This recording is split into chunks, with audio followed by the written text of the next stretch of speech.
One day, he had enough. The girl left to make one more use of shoes. And Shoemaker sang. Tomorrow I will make new shoes. I will sell them.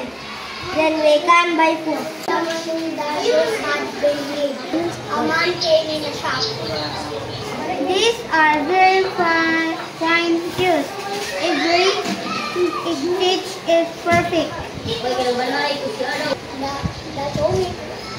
The shoemaker and his wife bought food and more leather. The shoemaker got out 2 pairs of shoes.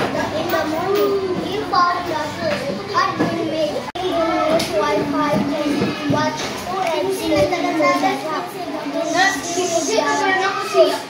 The wife was scared. These dogs have made a rich and will make it for them.